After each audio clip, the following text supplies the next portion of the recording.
Olhe bem, nós temos uma BR-135 que a turma, quando vai visitar lá, vai de jatinho. Tem que ir de van.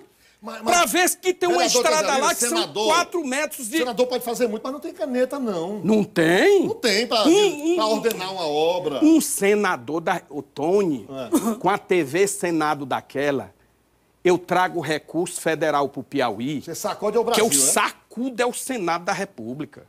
Aí olha, nós temos aqui um prefeito que é um bom prefeito. Essa eleição vai ser animada. Mas, olhe, pergunte ao prefeito Firmino Filho se eu não participei dos 400 quilômetros de asfalto que ele fez na cidade, se eu não fui responsável por 100.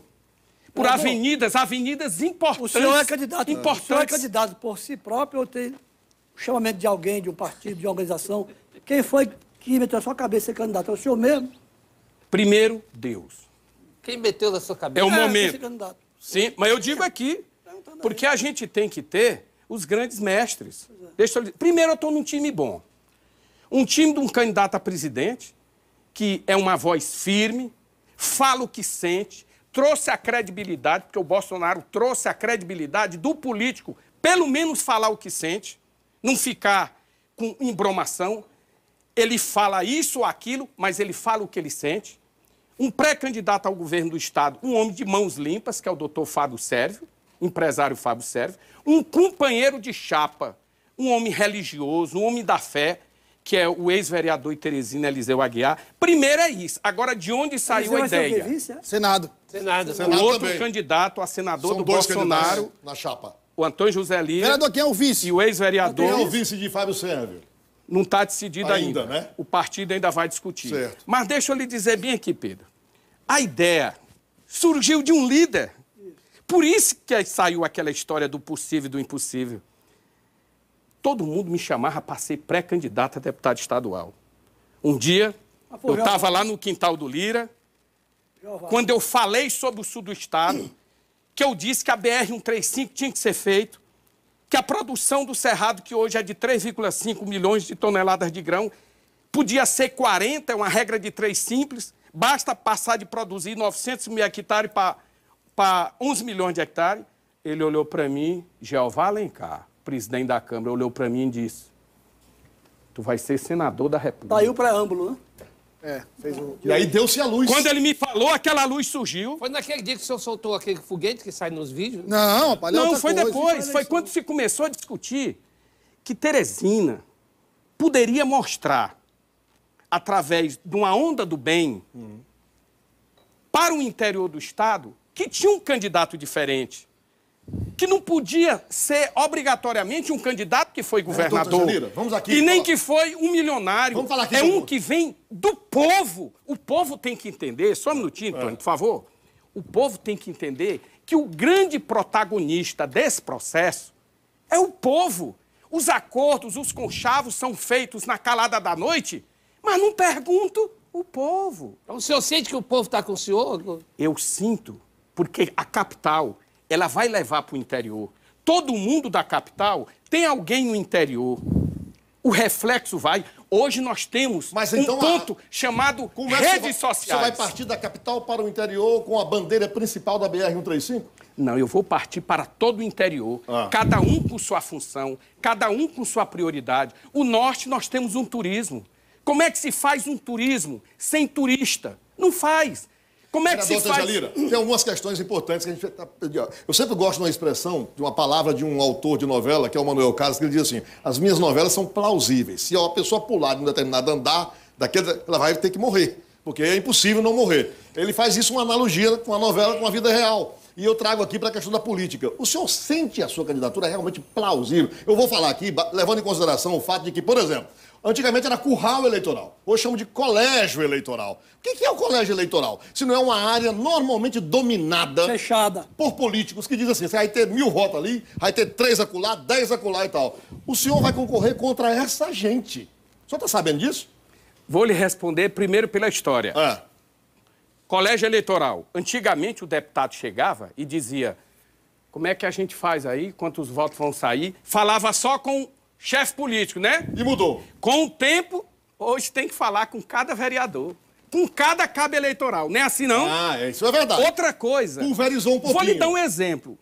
Quando eu lancei essa bandeira do sul do estado, que de uma maneira maquiavélica nunca olharam para as nossas riquezas do sul, por quê? E eu estou sendo sincero. Eu podia estar falando do norte, que tem 80% do eleitorado. Eu estou falando do sul, que só tem 20%. Mas a riqueza do sul, para não dividir o estado, não ficar esse lado estratificado socialmente, a riqueza de lá pode compensar um sofrimento do norte, em algum lugar que o piauiense está sofrendo. Sabe por quê? Nunca olharam para grande produção de grãos? Porque lá tem 20% do eleitorado. Agora, sabe como é que a gente chega lá? Vou lhe dar um exemplo. Não teve aquele vídeo que eu passei da minha filiação? Eu recebi cumprimentos de fartura do Piauí. E confesso bem aqui, não conheço. Vai conhecer? Vou conhecer. O senhor vai caminhar esse De Gil estado aí? Bués, eu vou ser levado se o povo me chamar. Mas o povo não vai chegar depois em mesa de bar e dizer, um político não presta. O fundo partidário não, vai dar condições do senhor viajar? O senhor sabe que o negócio tem que ser bem certinho, né? A prestação de conta, viajar, como, vai pagar a gasolina com o quê? Tá todo mundo de olho nisso aí agora, né? Mais do que nunca. Certo. Feitosa, de uma maneira muito gentil, o Feitosa, de uma maneira muito gentil, disse que eu tenho o apoio do empresário chamado Evaldo Lira, não é isso? Isso. É meu irmão querido. Isso. Eu vou passar lá para ele me dar uma doação agora. Mas, a bem da verdade, quem primeiro declarou foi o Evaldo Lira. O Edivaldo Lira ficou assim meio reticente. Mas a doação, muito gentil que eu vou falar, um tênis. Um tênis? Um tênis. Dá pra rodar o Eu posso comprar o tênis, mas eu vou receber o tênis de doação... Simbolicamente. É simbolicamente. Eu ia trazer o tênis, vou até cobrar ele quando sair daqui, que eu ia tirar o tênis no ar e ia mostrar. Vereador, quero fazer uma pergunta. nós temos- Primeira doação. Uma pergunta pro senhor. O senhor falou desde o início aqui... Mas não vai ficar só no tênis, não, né? Não. Nós vamos ser levados, Tony, Desculpa, Douglas. pela alternativa Se for só o de um tênis povo Não, isso- entender, de um povo entender que a capital pode mostrar para o interior, levando a nossa história. Entendi. E o interior, junto com a capital, vão levar o Antônio José Lira para Brasília e dizer, o piauiense, onde tiver, até você que for cumprimentado por alguma pessoa de outro estado, rapaz, Entendi. esse senador Vereador, Antônio não, José não, Lira eu nos interrompi o orgulha, Cordeiro, nos desculpa. orgulha. Pois não, Cordeiro. O senhor, desde o começo da sua entrevista, tem falado das propostas, BR-135, produção de grãos, enfim. E nós vimos agora há pouco, que o Tony mostrou, essa briga de rede social, criar grupo, essa coisa toda. Pelo que eu estou vendo, o senhor vai fazer uma campanha propositiva. O que é que o senhor acha, por exemplo, dos candidatos que perdem tempo com esse tipo de postura? O povo não quer ouvir xingamento. O povo está analisando quem já fez parte de governo e depois diz que vai resolver e porque não resolveu no seu governo.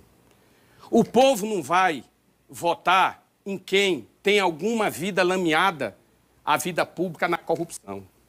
O povo não vai votar em alguém que já participou de certos governos e depois fica xingando como se tivesse um bode amarrado no dia de chuva. O povo não vai votar mesmo que alguém, porventura, tenha um apelo popular, mas pode comprometer o Estado para ser debochado numa tribuna do Senado. Vereador, O Antônio José Lira, no Senado, eu me entroso lá, é ligeiro. Vereador, E quando eu brigar pelo propósito. Piauí, se não tiver, eu bato na mesa e digo pro presidente, respeite o povo do Piauí. Monsanto teve E não mil- ficar caladinho, O não. Monsanto teve 1000 discursos. Se o senhor chegar lá, você vai bater esse... Mais de 1000? A diferença do Antônio Zé Lira, para quem me conhece, é o seguinte. Agora falando mesmo só eu de estava na Avenida Noé Mendes. Eu cobro e não só critico, não.